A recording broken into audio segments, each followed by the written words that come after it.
What's good, YouTube? It's your boy KingSupreme. Back in the video, we got NBA legends and players explain why Larry Bird will destroy today's NBA. Now, if you're new here, welcome to the channel, homies. Just be sure to like, comment, subscribe, and share if you want to see more bangers from your boy. You feel me? Because the grind never stops. But hey, today we got some Larry Bird. I know it's been a minute, y'all know it's been a minute, bro. But hey, we back on that Larry Bird stuff. You know what I'm saying, bro? The GOAT. You know what I'm saying, bro? My guy, bro. Such a treat it is to watch Larry Bird, or to go on this Larry Bird journey of watching, watching some highlights of him, watching his passes, watching his trash talking, hearing stories from other players. It's been really a treat, bro. So I had to get another banger for y'all today, and this one is fairly new. And again, like I said, the NBA legends and players explain why Larry Bird will destroy today's NBA. Very excited. Let me know in the comments more Larry Bird videos I should get to, and more sports videos in general. Basketball, football, I'm down for whatever. Y'all know that I react to anything on this channel.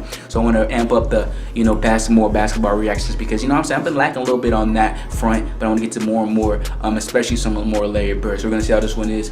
NBA legend and players explain why Larry Bird will destroy today's NBA. Let's get straight into this. Larry Bird in today's NBA. This is the most intriguing player for this type of series because he will fit so well in today's era. He is a complete package of what you want in today's NBA. Larry Bird had many ways to impact the game, and his IQ was remarkable. You could argue he had the highest basketball IQ in NBA history. The most part of Larry Bird's game for me was his defense. He led the league in defensive win shares 4 times and finished second twice. Only George Mikan, Bill Russell, and Tim Duncan have more seasons than him as league leaders, and only Hakeem Olajuwon is tied with them. Despite his reputation as more of an offensive player, this actually puts him in the company of some of the greatest defenders in NBA history.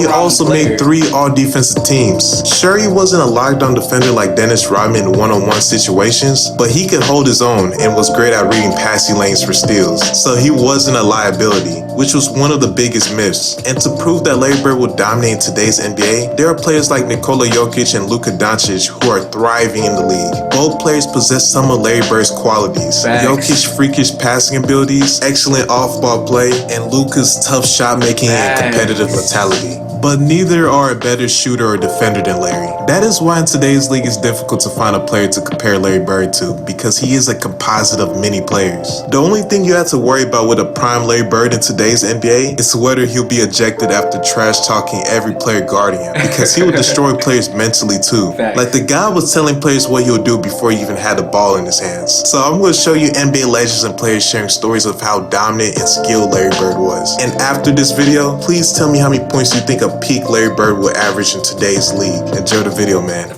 Prior to that NCAA peak 33 to 35. What do y'all think? Peak Larry Bird? I said Michael Jordan would average like 40.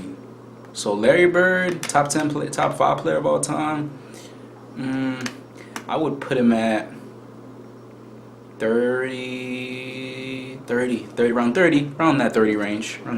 Still with the most watched NCAA Finals game like a 30, in 10, and 10 NCAA history. Like How much did you know about Larry Bird prior to that game? Well, Shannon, like Luka's numbers. The summer before, they had the WIT tournament. Okay. And they brought all the best college players together. Okay. To play against the world. Okay. And man, I see this guy, blonde hair. I said, all right, let me see if he can play. Okay. Man, I'm sitting there watching him shoot, Shannon. He must have made 30 in a row, all net. So he was Steph Curry before Steph. Yeah. And I'm sitting there saying, that boy this cold. dude can play. Okay. Because, brothers, we always say, okay, can the white dude really play? Correct. Right. So then I said, oh, man, he a bad boy. Right. Then we got in the game. Jack Gibbons was player of the year that year. Right. He tore him up, man. From Jack Gibbons from Kentucky. Kentucky. Because they won the national championship in 78. Right. That same time. Okay. Man, Larry Bird was taking it to him. I said, oh, man. I'm calling back home saying, oh, he for real. This dude Larry Bird? Right. Oh, he got it. He can play. He's dominating Jack Gibbons. Rich, I don't know. I think he might average 30. I mean, here's the thing. Nobody could ever rush Larry Bird. I know guys are way more athletic now, but his ability to shoot the ball, depending upon the team he's on, like he can get anywhere he wants to be and shoot over smaller players. And he was one of the most crafty players the game has ever seen. So I think his game translates to any time period. Larry Bird talked a lot of shit. Bird used to tell me, look here, man. I'm gonna go shoot this motherfucking jumper in your face right there in that corner. And it's gonna be your Christmas present. I'm gonna wrap it up and bust your head open. All that shit. He was the coldest dude I ever seen with that shit, man. Everybody be talking about these greats. They don't be always mentioning him. He was the shit. Yeah. Shit, man. He'll give it to you any way he wanted to. Any way he wanted to. Larry Bird was cold. Cold dude, man. Real cold. Every night, show what you got. I don't know if I could ever tell you a memory. I'll just tell you that Larry was a phenomenal basketball player. The guy had unbelievable physical and mental toughness, which set him apart. I mean, that guy just would play through pain. Bird is hurt. Bird is down, and he's That one always makes me curious. Larry Bird making his return Such a tough fracture of the to get back into the game after this. And do what he did. Nothing bothered him. Unbelievable competitor. Great hands, great vision, great feel for the game. And just, could go out every single night and just play at an unbelievably high level. Didn't have to shoot the ball really well to have a good game because he did so many different things. I said the dude just knew how to play, right? And the thing that I loved about him is that he was a shit talker. And I wish you would have got a chance to play against him, Robert, because I swear to God, you would have loved playing against him because the dude would just tell you where he's going, shoot it in your face, talk shit to you, and run back down the floor. Yeah. And he was just one of those guys that, he just had it. Mm-hmm. You know what I mean? Yeah, he had it, and I saw it in college, and obviously saw it a whole lot closer when we get a chance to play against the Celtics. He was the biggest trash talker back in the day, but he would back it up. The first guy that he was the last guy to leave. He wore that body out with the jumpers and the running and the movement and the concentration and the focus and the discipline and the sacrifice. He had it all. And he wanted the light on him. He wanted the focus and he wanted that ball. And if it ever got to the point where Casey Jones, a coach who we just loved and would do anything for, if Casey would ever call somebody else's play, Larry would just say, no, I'm shooting this ball, and he would. 2 seconds on the shot clock. Bird wants a three out of it, and he gets it. Now, growing up in Boston, people all used to always talking about that he can't jump, he can't do this, he can't do that. And, a lot of my friends was like that, So, I got to the league. I called all my friends back up. I said, all that trash that you were talking, you need to squash all that. This man is great. He can, whatever you were saying for a man who can't jump, he's demolishing everybody. So your guys are saying, how can you let this guy? He's doing it on everybody. He's doing it on everybody. He's doing it on the best defensive players in the league. I have to give the edge to Bird. I mean, he can get his own shot off. He can get his teammate. Basically, what Magic did, he was able to do, plus be an offensive threat all the way out to the three-point line. That's an incredible asset. They were pretty much the same size. Yeah. They were both slow. They were both, they were not both they were pretty much the same size. But Bird, that outside three. The perfect rivalry. They were both high IQ guys, but I got to give the edge to Bird. To play against the dream team. This was the legendary game where the college guys came in and Chuck Daly let y'all tear their ass up, and as soon as y'all started getting back, he ended it, right? So funny. So when we got an invitation, it was 8 of us. It was myself, Bobby Hurley, Allen Houston, Chris Webber, Rodney Rogers, Eric Montrose. Shout out Rodney Rogers, man. Shout out to OG. Yeah. And Grant Hill was on that squad. So we get to La Jolla, San Diego, and we check into the Marriott. We go up to our floor, and we're walking in the corridor, and we see this tall white guy coming down the hall. And I'm like, damn, that looked like Larry Bird. So Larry Bird coming down the hallway, me and Chris Webber, and Larry Bird, you don't realize how big Larry Bird is until you stand up close to Larry Bird. Exactly. That's a 6'9", Larry Bird legit 6'10". Nah, real talk. When I first stood up against him when he was coaching the pace, I was like, damn. So he walked by us and he says, "Y'all those college guys?" And we was like, yeah, we the college guys. And he looked at us and he said, "Get some fucking rest. It's gonna be a long week," and walked off. And we was like, what the hell? He preparing you. What y'all done got us into? Yeah, I'm like, okay. You know, we like, all right, what's going on? I wanted to say what's up, and he just said me like this, like, damn. Larry broke into the league, Rookie of the Year. Tough as they come. Had a strong That was a really cool story. first year. So I knew that I would team up with someone that was franchise-changing type talent. You know, this guy, I think he was born to play basketball. Seeing him come in and That's a smile on my and making face. the adjustment early, taking the team that had won 20 games the year before. And, you know, the next year, I mean, you know, they're 40 plus, and the next year they're 60 plus. When Bird was at Indiana State, and the first time we really got a chance to see him play on television, Indiana State played Bradley. And then, you know, fast forward, then they played DePaul, and Mark Aguirre, Terry Cummins, Teddy Grubbs on that team. And Larry Bird just, you know, he does this thing. And then, of course, they went on and they played Magic at Michigan State. But Bird was again, one of the greatest shooters, champions, competitors to ever play in our game. You now join Bill Russell and Wilt Chamberlain as the only players in the 40-year history of the NBA to win the league's MVP award 3 years in a row. Yeah, Rob, I wish you would have played against him, man. Larry Bird was the biggest shit talker in the league back in the day. He would tell you exactly where he was going, what he was going to do. And he did that to us in the finals. He was like, "God, don't worry about it. I'm going right over there to the corner. I'm going to catch the ball, I'm going to shoot it, and ain't shit y'all can do about it." I mean, just like, and he did exactly that. You know, so I wish you would have got a chance to play against him. You know, because I always think about that moment. I don't know how true this is, but you remember the time when he was playing Atlanta, and he told the guy, he says, "I'm a bank of 3 on you," and the guy says, "Bullshit." So, on the out-of-bound play. Throughout the game, throughout the game, he never got sick. He said, "You know what?" He goes back in the game. I think he had like 50 points that game or something. I noticed because Kevin McHale ended up having the most points ever scored by a Boston Celtic, right? And Larry told him he should have got 60 because he broke it against Atlanta like 2 or 3 days later. Yeah, and it was in the bench. Atlanta bench got in trouble because they out here rooting for. I'm like, you can see it. I mean, if you go back and look at the tape, you can see the bench. Every shot he made, they're going crazy. It's like he unbanked this one. And it's like, see, that's what you want, because when someone's telling you what they can do and you can't stop it, you know they're a bad man. Yeah. But I look at guys in this era now, and you say, okay.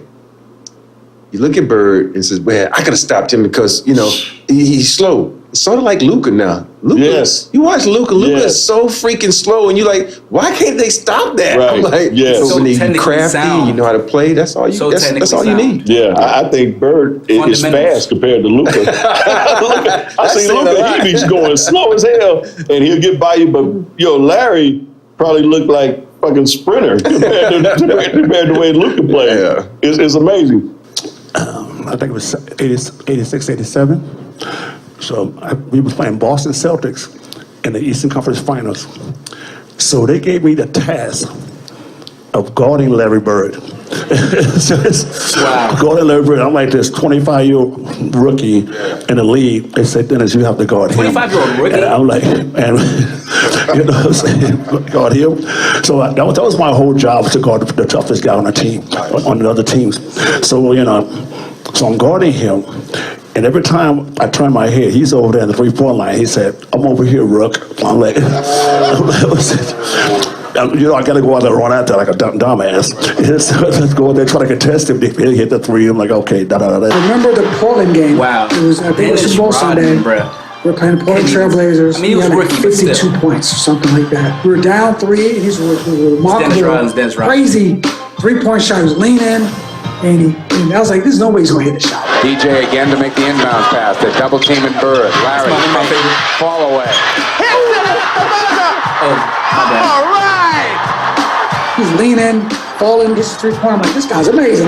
One thing I do remember now, this is practice, is I'm making a backdoor cut, and Larry actually spun the ball. Like, I had never dreamed of spinning the ball. He back spun the ball, bounced off in front of me. I about pulled a hamstring because I thought the damn ball was going out of bounds. It popped back up and it hit me in my hands. He just said, you get open, I'll hit you. And I went like, oh, okay then. I was like, and that I do remember, because I remember thinking, I'm going to try that spin pass. I tried it once and said, I'm not doing that ever again. Like, I threw it out of bounds. Off of the ball. So skillful. Back to Larry Bird, to McHale for the pass. Man. In the league at that time, do you have a feel for who players felt was the better player between those two? Bird. To be honest with you, the black players gravitated to Magic and the white players gravitated to Bird. Yeah. You know? Yeah. And the people with sense could see the difference. You know, and it wasn't about color or anything else. It was, hey, this guy here can ball. Yeah. And that's why we used to always look at Bird as like, maybe he's not white. You know, in a little bit of a way. Because he's got a lot of swag. Yeah. Before the word was really hot. Played in the Garden. I got checked in the game, and Larry Bird was just standing there, and I walked right up to him, was like, "How you doing, Mr. Bird?" You know, and then he just had his hands on his hip, and he doesn't even look at me the whole time. Wow. He looks at Paul Westphal because they were teammates together, and he go, "Paul, I know y'all ain't got this fucking rookie guy. You got to be fucking." And I got my hand out. My hand is still out, so I'm just like, "Oh well." Somebody come guard 33 because I think I'm a guard. Like, for him to talk trash and never even icon or talk to me, I was like, "Ooh, this dude is dangerous." Magic was cool when I met him. I got on the court in the form and went right up to him. Forget about the game. "Hi, Magic. How you doing?" "Say, hey, what's up, Dave? LA, you home?" Yeah. So the next morning, we get up and we go to Bird was all practice, about business. and Roy Williams is our coach, but we only got 8. So we like, well, how are we practicing, and what are we We're practicing back on this for? story. So we spent, I want to say, an hour doing the 3-man weave, and I'm like, what's going on here? Then they bus us to another location where the Dream Team is practicing. And these about 400 people standing outside waiting for the Dream Team to come out. They take us up to a top floor, and the Dream Team is practicing. They're finishing up their practice. And then they say, all right, get loose and stretch out. We're like, okay, we playing? They're like, yeah, we're going to play next. So we get out the gates, like the first 15 minutes, we kicking their ass. Really? we running them all out. Bobby Hurley in the lane, killing John Stockton. So they stopped the game and turned off the score. I think we were up like 72-66 or something, 64 or something like that. We lit their ass up, and then they probably were just when you were trying that much. We're sitting there, and we get back to the hotel. They're probably playing at like 50%. Rodney Rogers says something to, it's a group of them. It's Larry Bird, Magic Johnson, and everybody's shooting the shit. And Rodney Rogers said, "Hey, Larry, you ain't hit a jumper since '84. Magic heard that shit. And we ain't think nothing of it. The next day we came in, and I never seen this. And this one I was like, this is a different breed.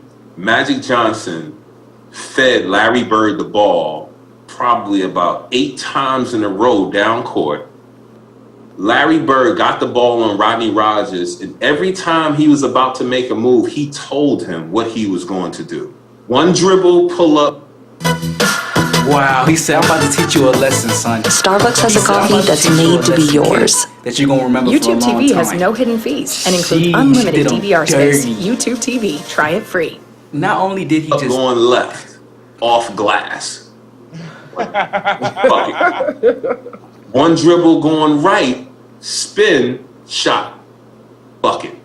He scored 9 times or 8 times in a row, left the court to go lay down because he couldn't sit on a bench. He had to lay down because of his back. And said, "Young fella, look like 84, huh?" Hey. Last time he made it. So I'm sitting there and I'm like, wow. I said, so that's they kicked our ass for the rest of the week. Larry and those guys, it's something I've watched my whole life. I turn around and Larry goes, "What's up, Sal? What's up, Larry?" He goes, "You made it." "Yeah, man." He goes, Y'all not double teaming? I said, nah, just me on you. He goes, for real? I go, yeah. Yo, mouse in the house, mouse in the house. And he runs down to the post and posts me up. And boom, boom, score. He said, it's going to be a long night, Sal. And Larry with a long jump shot. That was a pretty respectful trash talk right there. We come out of the huddle, and Bird looks at me, and Kent Benson is guarding Bird. And Bird looks at me and he goes, he's got no shot. And he says it right to Benson as he was standing there, right? And sure enough, he gets it in on the left side of the court, takes it down to the baseline. All right, here's Dennis, gets it into Bird. Larry, a runner. Got it! Hey. Ball game's over, Boston wins.